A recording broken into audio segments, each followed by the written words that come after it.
Hi ನಮಸ್ತೆ friend, welcome to my channel. ಪಾಲಕ್ಕು ಸಬ್ಬಕ್ಕಿ ಮೆಂತ್ಯ ಮೊಸೊಪ್ಪಿನ ಸಾಂಬಾರು ಸಿಂಪಲಾಗಿ ಹೇಗೆ ಮಾಡ್ಕೊಳ್ಳೋದು ನೋಡೋಣ. ತೊಗರಿಬೇಳೆ ಒಂದು 100 ಗ್ರಾಮ್, ಸೊಪ್ಪು ಎಲ್ಲ ಬಿಡಿಸ್ಕೊಂಡು ತೊಳ್ಕೊಂಡು ಇಟ್ಕೊಂಡಿದ್ದೀನಿ. ಈರುಳ್ಳಿ, ಟೊಮೊಟೊ, ಬೆಳ್ಳುಳ್ಳಿ, 3 ಹಸಿಮೆಣ್ಸಿನ್ಕಾಯಿ. ಖಾರ ಬೇಕಾದರೆ ನಿಮಗೆ ಒಂದು 4ರಿಂದ 5 ಹಾಕ್ಕೊಳ್ಳಿ. ನಾನು 3 ಹಾಕ್ಕೊಂಡಿದ್ದೀನಿ. ಗ್ಯಾಸ್ ಹಚ್ಚಿ ನೀರು ಹಾಕ್ಕೊಂಡು ಬೇಳೆ ಹಾಕ್ಕೊಳ್ತಾ ಇದ್ದೀನಿ.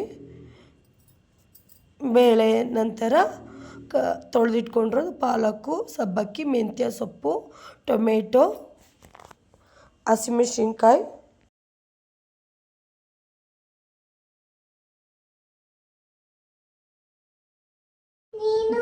ಹಸಿಮೆಣ್ಸಿನ್ಕಾಯಿ, ಈರುಳ್ಳಿ, ಬೆಳ್ಳುಳ್ಳಿ ಎಲ್ಲ ಹಾಕ್ಕೊಂಡು ಉಪ್ಪು ರುಚಿಗೆ,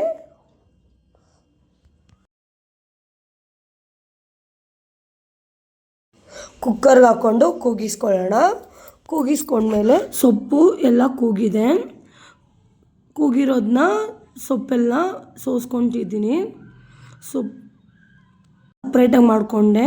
ಮಿಕ್ಕಿರೋ ನೀರು ಹಂಗೆ ಇದೆ ಕುಕ್ಕರಲ್ಲಿ. ಸೊಪ್ಪು, ಬೇಳೆ, ಹಸಿಮೆಣ್ಸಿನ್ಕಾಯಿ, ಟೊಮೆಟೊ, ಈರುಳ್ಳಿ, ಬೆಳ್ಳುಳ್ಳಿ ಎಲ್ಲ ಹಾಕ್ಕೊಂಡಿರೋದು ಸಪ್ರೇಟಾಗಿ ಎತ್ಕೊಂಡೆ. ಇದು ಒಗ್ಗರಣೆಗೆ. ಇವಾಗ ರುಬ್ಕೊಳ್ಳೋಣ. ತರ್ತರಿಯಾಗಿ ರುಬ್ಕೊಳ್ಳೋದು. ಇವಾಗ ಮಿಕ್ಕಿರೋ ನೀರಲ್ಲಿ ಆ ನೀರಿಗೆ ರುಬ್ಕೊಂಡಿರೋದು ತರ್ತರಿಯಾಗಿ ರುಬ್ಕೊಂಡ್ರೆ ಹಾಕ್ಕೊಳ್ಳೋದು. ಸ್ವಲ್ಪ ಕುದೀಲಿ ಚೆನ್ನಾಗೆ. ಒಗ್ಗರಣೆಗೆ ಒಗ್ಗರಣೆ ಮಾಡ್ಕೊಳ್ಳೋಣ ಸಾಂಬಾರಿಗೆ. ಸಾಂಬಾರು ಕುದೀತೈತೆ. ಸಾಸಿವೆ, ಸ್ವಲ್ಪ ಅರಿಶಿನ,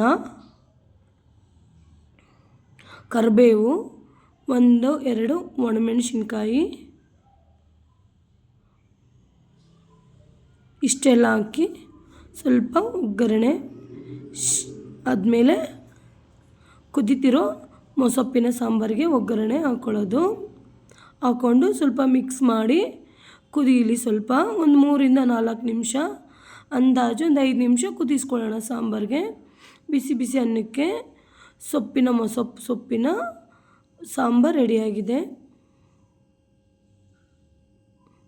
ಸಿಂಪಲಾಗಿ ಮಾಡಿ ಚೆನ್ನಾಗಿರುತ್ತೆ.